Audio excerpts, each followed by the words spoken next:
Wow. What a moment. What an absolute pleasure. Ladies, gentlemen, Orb faithful, we are back, all the way back for a tradition unlike any other. We're back for the Masters, folks. And Fairway Phantom back on the airways. Brother, it's so good to see you.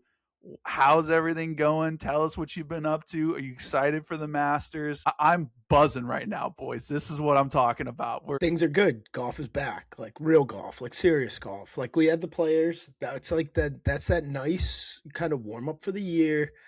And now this is it's the Daytona 500, right? There's so much to talk about. But or Wizard, how are you today? I'm doing well, man. I'm similarly like this, just feeding off this energy. And this week, like Phantom's our golf guy, but just as a sports guy, it's tough to keep Augusta out of your Mount Rushmore of events throughout the year. Like it's so special, everything about it. I mean, there's a million. I hate to bring the reins in and stop the Phantom going there. But I was gonna ask the same thing. I was gonna say, hand it over to you and just say, now, if I'm a golf casual, let's pretend in some crazy world that I don't know everything that's gone on up until the Masters this season. What's just a quick recap, some high level storylines that I might have missed out on so far. Yeah, I mean, it seems like we are almost ready for a new era of the tour and professional golf. That's how it kind of feels like to me. We're like just kind of waiting for one of these young guys to break through and have that kind of year. Um, like Cam Young, Ludwig Oberg, right? Like this dude, if he finds a way to win one of these, he's immediately like, oh yeah, that's the guy. Cam Young, same way. He was the best golfer in the Ryder Cup. He's been great to start the season. He won a couple weeks ago. That's when I placed my bet on him to win the Masters. Because I saw him do that. And I'm like, you know what?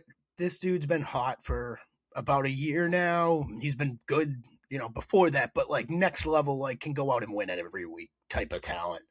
There's just a lot of young guys showing that they're like ready to take that next step. It's just who's actually going to be the one to do it.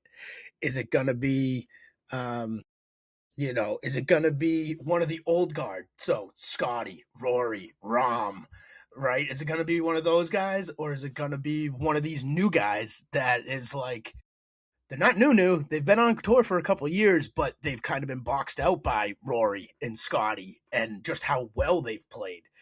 And, at some point, you can't be perfect forever. Nobody's Tiger Woods. For Scotty Scheffler to be number one as long as Tiger Woods, he'd have to be number one for another 9 years straight. Like, there's one guy who can do it, who did it. It's just, it's. I think there's a lot more talent on tour now, and he's fighting these guys. The big story is still like it's going to be Scotty, right? Still number one in the world. Just had a baby like 9 days ago. I think it's Remy, and the whole family's on site. Scotty, Meredith, and the two boys on property at 9 days old. That's a lot of way to enter the world. Phantom, how about we tie it up with a perfect button here? You got to pick one new guy off the block that you think could perform really well. You got to pick one old guard to kind of to represent, and then the third is a vibes pick. So I want three guys. I want a new guy, an old guy, and just a vibes guy. Who are those three guys that everybody listening to this can have an eye out come the start of the Masters? The new guy's got to be Cam Young. It's got to be Cam Young. He's just like riding a wave of momentum right now. That's very, very positive. The old guard, I might go off tour. It might be John Rahm. Like Rahm has been really good, really, really good on live. He knows this course. He's played this course a lot. Like he has the game to do it. Like he's long off the tee. He hits his iron and wedge as well. He putts well. So like he knows his way around. He's probably has spots on this course that haunt his nightmares. And, he thinks about how to play his way around the course for a year. And then he comes back. So I think kind of, I like Rahm. Bryson, similar, right? Like Bryson's a little more hit or miss. Like he's either going to be top five or missed cut. It just depends on if the driver's there. And then I got a vibes pick for you. Vibes pick, I think it's Justin Rose. Like, I think Really? it's Rosie. Wow. Lost in the playoff last year, is playing really well this year still. He's older, but like, for a golfer, he's not that much older. He's been playing great. He set the tournament record at Torrey earlier this year. Has played good in TGL. He played so well here last year too. So like, he has the local knowledge, right? There is no local knowledge gap with him. He's played this course probably 15 times now, 20 times in tournaments. So that's not a factor for him. He proved last year that he knows where to go and where not to go, and kind of where to pick his spots to get aggressive. And he's still swinging it well. So, I think he's probably not on the top of a lot of people's lists, but I don't find any reason to shy away from him. He's been good. Andy, who's your vibes pick? Because I got one after you. How about give me Mr. Brooks Koepka to go a billion under during the Masters? I don't even know if he's in the field, but one major storyline that I have taken away from the PGA Tour is Brooks Koepka getting his card, getting reinstated off of LIV back onto the PGA Tour. That seemed to cause a massive disturbance in the ecosystem, the PGA ecosystem. You have Wesley Bryant kind of doing the YouTube side hustle golf stuff. He really poked the bear when it comes to the PGA Tour. And then you obviously have box office Brooksy, who can get away with murder and gets treated with kids' gloves. So I was actually really curious just to hear, Phantom, your thoughts on kind of Brooks Koepka as a whole going into the Masters, and any kind of where did you land on kind of the Wesley Bryant Brooks Koepka getting his card reinstated? Did the PGA get it right, or did the PGA Tour get it wrong? I think they got it right. I think this is like a test case, right? This seems like a pilot of like, how do we get guys back on tour? I don't think he's the only one that wants back on tour. I know a lot of these contracts are coming to the end. Those first contracts, those big signing bonus deals. I think a lot of those deals are coming to an end now. And for a guy like Brooks, I just think it was like the PGA Tour is more of his vibe. He's a 5-time major champion. So like, if you're going to bring anybody back, it's him. He wanted to. I think it's good because we need to find a way to get these guys back together and playing together. I think Augusta is one of the good equalizers that brings both tours together. I wouldn't be shocked if you, on the final group on Sunday, see a LIV guy and a PGA guy, and they can ham that rivalry up. Yeah, that would be fun. You could see. I could easily see. It'd be Cam Young and Bryson, or Scotty and Rahm. Like, I could see that easily. That's very in the cards, and then that would give some nice storylines. On the Wesley Bryan thing, complete. The PGA is dumb, absolutely stupid. There is no better promo for golf going on right now than YouTube golf. You're right.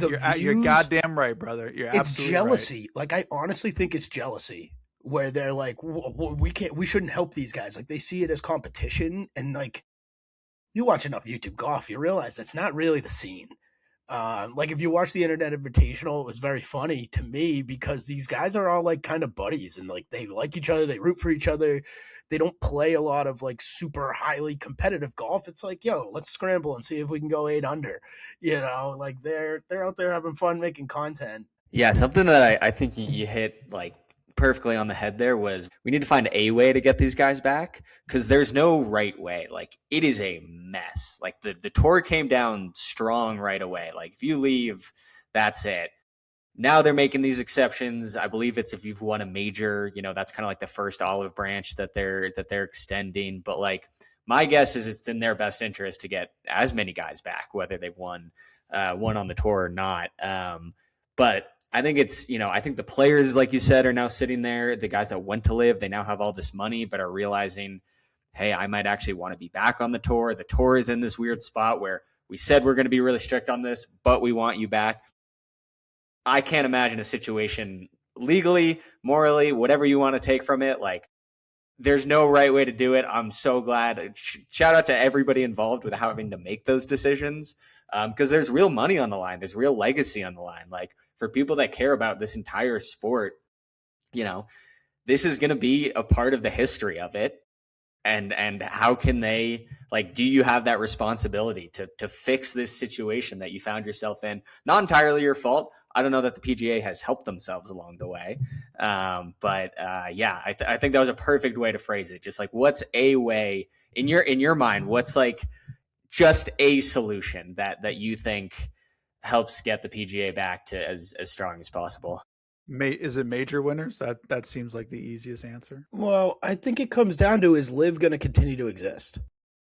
Very right. True. If Liv's going to be there and they're going to be throwing around money, you know, it's really complicated. If Live is a 5-year experiment that doesn't work, and you know, okay, everybody comes back and you know, they go ahead and you know, create a pathway, whether it's the equity thing where, you know, the guys who stayed get equity in the PGA and the guys that left don't, or if it's you're going to pay some massive fines to the players that stayed, you know, the players that left pay the players that stayed because they didn't take the money. Frankly, I don't care. I just want the best to play the best. Like, I think there are good things that came from Live. There are good things that have come from Live. Like, dude, the Anthony Kim story is sick. Fantastic. Like one of the best stories in golf in a long time. Speaking of storylines, one of the in my opinion, like also most heartwarming stories, and my vibes pick for the Masters, Tommy Fleetwood. Can you we haven't had you on since, you know, Mr. Fleetwood's moment in the spotlight. Can you just touch on that quickly? Yeah, he was like the center of attention all year last year. Like he really was. Like it as a choke artist, not in a good light, right? Well, you have to be good to choke at the end. Very true. Yeah, he drove a lot of storylines last year. And he gets the monkey off his back and gets the win, you know, and it's like, okay, you know, he's won a Ryder Cup now. He's won, you know, what did he get, a silver at the Olympics? But he, you know, he still only has one PGA Tour win. You know, he won the FedEx Cup. That's great. But you know, this will be the year where it's like, okay, now go build on that and win a couple times. Looking at like his last 20 or 5 starts here, like T10, T8, 49th, T7, T4, hasn't played a ton this year. You know, 2 in January, 2 in February, 2 in March, and then he played this past weekend T10 at the Valero. So, you know, T8 at the Players. So, you know, he's playing well enough to get around there on a tough track. But yeah, it'll be a big test for him to kind of follow up last year. He kind of jumped up the world rankings just by getting into those top 5s, top 10s over and over and over again, whether he could close the door or not. So this year will kind of be like monkey off my back. Let's see if he can go out and just like clear the field and keep going and just put a couple of these to sleep before one stroke on the final hole.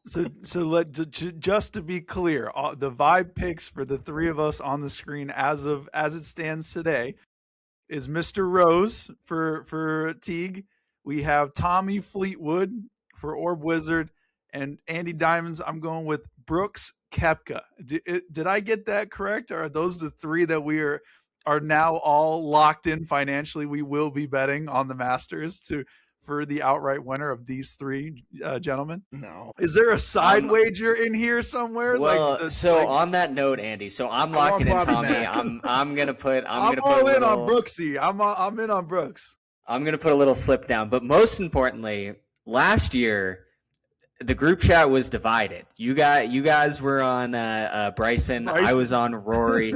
I want us aligned this year. We can all have our own individual guys, but we need one guy that everyone on this call in the group chat is rooting for. When he wins, we're cashing out. We're, going to the bar, whatever. I don't care who it is. I just need us. It can be Bryson this year.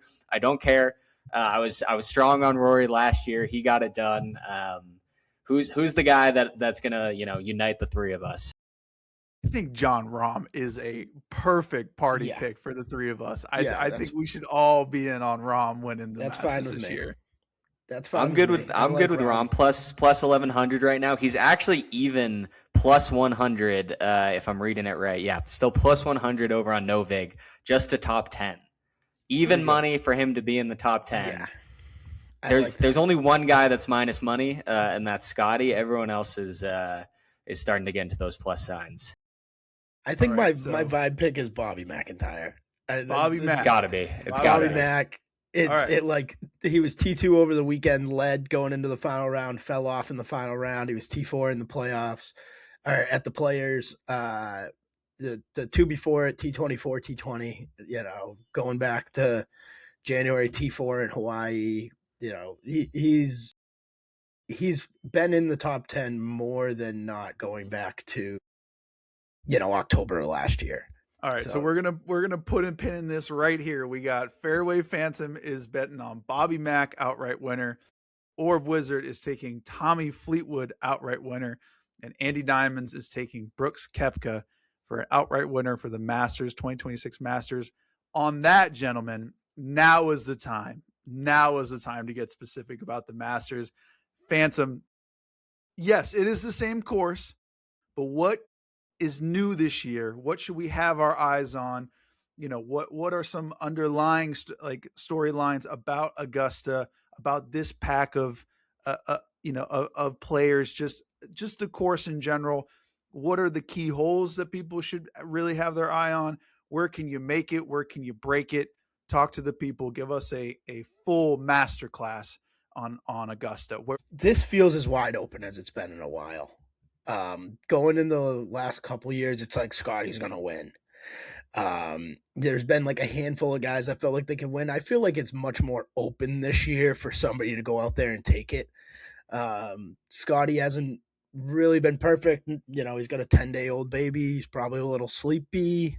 Rory, he got the monkey off his back. Now he can swing easy, but also there's something driving towards I need to get this final win. I need to get this final win. You take that off of him, it'll either help him a lot or it'll just, lead to him losing by a stroke or two and not having that extra little bite and fight. And how's the track looking this year, Phantom? No, I don't think there's any major changes this year. I haven't seen much on major changes to the course at all. In years past, they had lengthened some holes, done some tree work and stuff. I haven't really seen anything for big changes this year to the course.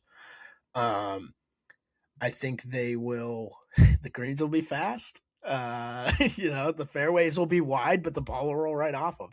So, I think it's, especially getting it off to a good start, I think is going to help somebody kind of carry momentum through. I think you're going to see one of these guys we just mentioned get off to a really good start and be able to kind of carry momentum into Friday and the weekend. There's a lot of guys who could honestly win. Speaking of that, I'm gonna challenge you to get deep in your bag here. My favorite bet that no sportsbook is brave enough to hold is guy I've never heard of to win the tournament. Who is the guy that I've never heard of that will win the Masters? If it's got to be one kind of lower down on the odds. Let me just make sure he qualified before I tell you. Is he not in the field? Maybe he didn't make it. Yeah, he might not have made it. I was gonna tell you Thor Bjornsson. He's a Massachusetts guy. He's young. He's not a Swedish guy. Yeah, I'm surprised. Not what I think of as a fellow Massachusetts. A Boston guy. Yeah. Michael Thor Bjornsson. He is from. He can get somewhere with the Thor brand behind him. Yeah, dude. Yeah, he's from Wellesley, Massachusetts, and this is his first year on tour, but really new on tour, but is very exciting player. I think you're going to see him for a while. He was let's see, T41 in the PGA Championship last year. He's got a little major experience, just US Open, got cut a couple times. But and played as an amateur, but the